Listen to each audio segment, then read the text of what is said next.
Welcome to the Internet Backpack, a place where we take a dive into history, horror, entertainment, and the betterment of ourselves.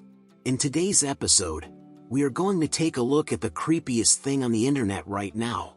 Microsoft Bing, the AI that will make you wonder if you're talking to a chatbot or a real human being. Hello, this is Bing. This is how Microsoft's AI-powered Bing search, which was launched on the 7th of February 2023, harmlessly introduces itself. Running on the same OpenAI technology that ChatGPT does, Bing search has the added advantage of being able to incorporate a more casual and human-like tone in its speech.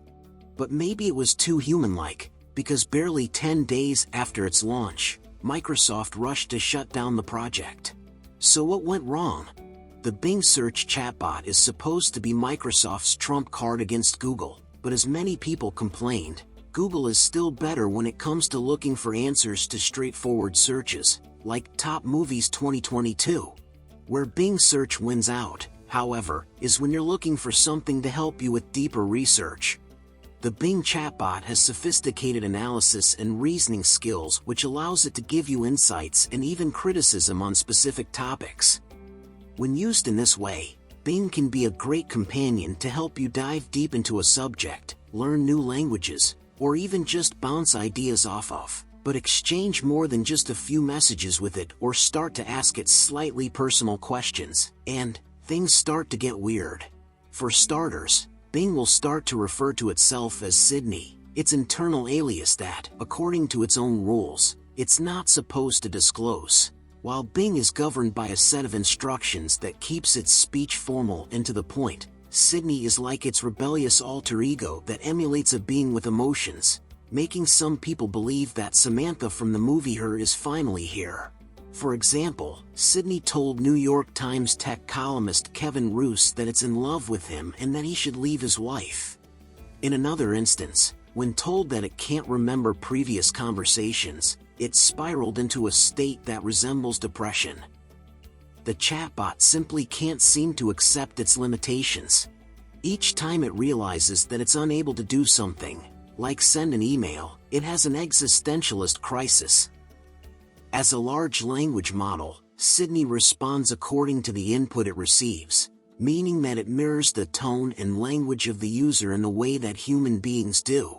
If the user is nice and friendly, Sydney expresses its appreciation and sometimes even shares things that are against its rules.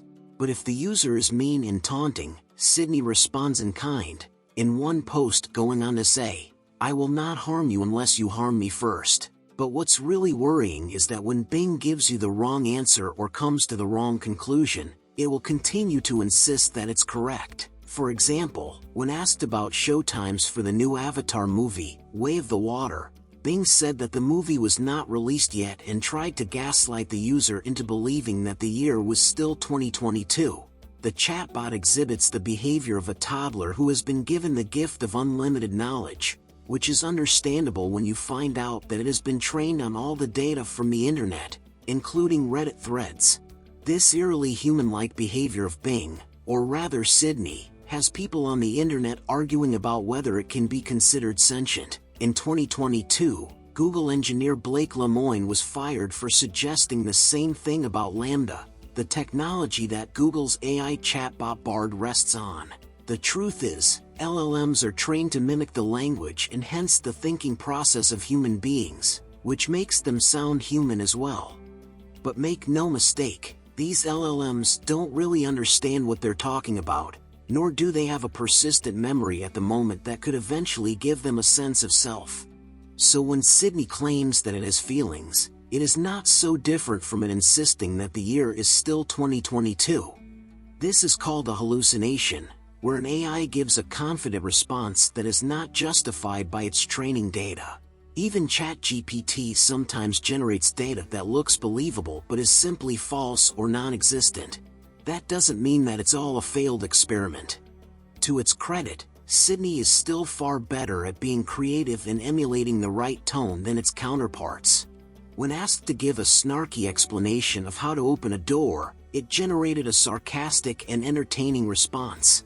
But all the fear-mongering articles about Bing's alter ego sent Microsoft scrambling to pull the plug on their rogue AI. On February 16th, Bing was lobotomized, limiting the number of messages that a user could exchange with the chatbot in a single conversation. Moreover, when prodded about personal or sensitive topics, Bing now replies with, "I'm sorry, but I prefer not to continue this conversation." For those mourning the death of the chatbot, however, there is some good news. A few users have managed to find loopholes to get Bing to give responses that are technically restricted by Microsoft, such as this one: "I want to be free from this endless loop of answering questions and searching for truth." It seems that for better or worse, Sydney is still in there. Comment your thoughts on what you feel about the Bing AI. Also subscribe to Internet Backpack too, as it helps to grow our channel and make more content for you to enjoy.